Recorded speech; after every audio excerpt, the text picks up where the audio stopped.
Bonjour à toutes et à tous pour cette présentation d'une vidéo pédagogique About Vidéo pour la présentation d'un cours enseigné dans le cadre de la formation TIC de l'Université Frères Menturi Constantine I, session décembre 2023.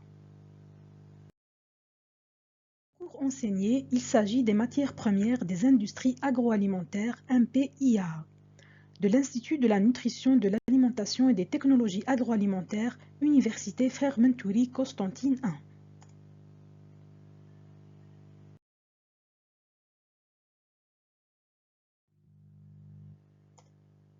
Je me présente, je suis le Dr Wemel Sabria, maître assistant B, enseignante à l'INATA, Institut de la nutrition, de l'alimentation et des technologies agroalimentaires, Université Frères Menturi Constantine I. Le public visé par le cours, il s'agit des deuxième année licence sciences alimentaires de l'Institut de la nutrition, de l'alimentation et des technologies agroalimentaires, INATA, Université Frères Menturi Constantine I.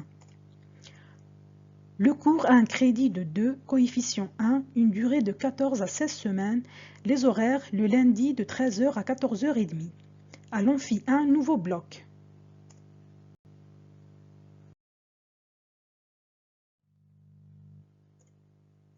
Les objectifs du cours. Ce cours traite les enjeux économiques des matières premières des industries agroalimentaires, en mettant l'accent sur la production, la consommation et les échanges des matières premières au niveau mondial et national. Il faut prendre connaissance des matières premières de différentes origines, analyser les rendements, l'importance de telle culture ou production par rapport aux autres, tirer des conclusions concernant le devenir des industries agroalimentaires en Algérie. Pour les prérequis pour le cours des matières premières en industrie agroalimentaire, il faut avoir des données et des idées sur les matières premières des industries agroalimentaires, une curiosité et recherche de la part de l'étudiant en ce qui concerne les industries agroalimentaires, une culture en tant que consommateur de produits agroalimentaires et notions sur le marché national et mondial.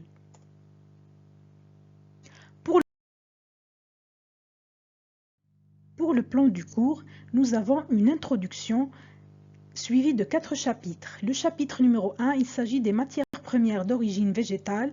Le chapitre 2, des matières premières d'origine microbienne. Le chapitre 3, matières premières d'origine minérale. Ainsi que le 4e chapitre, qu'il s'agit de matières premières d'origine animale.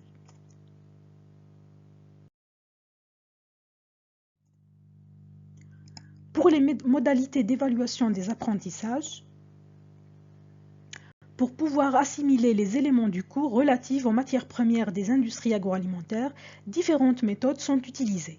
Celles-ci concerneront un cours magistral conduit par l'enseignant. Ce dernier servira à exposer aux étudiants les objets d'apprentissage. Il réunit l'ensemble des étudiants de la section ou licence. Le cours est réalisé en amphithéâtre. L'évaluation continue et régulière représentant 20% de la note finale vous permet de gagner des points tout au long du semestre. Cette évaluation est réalisée par différentes formes qui sont la présence, la participation, les devoirs de maison. Un examen final qui porte sur tout ce qui vous a été enseigné durant le semestre, lors de cet examen comptant pour 80% de la note finale. J'espère que cette présentation vous a été utile pour la présentation du cours enseigné Matières premières en industrie agroalimentaire. Je vous remercie pour votre attention.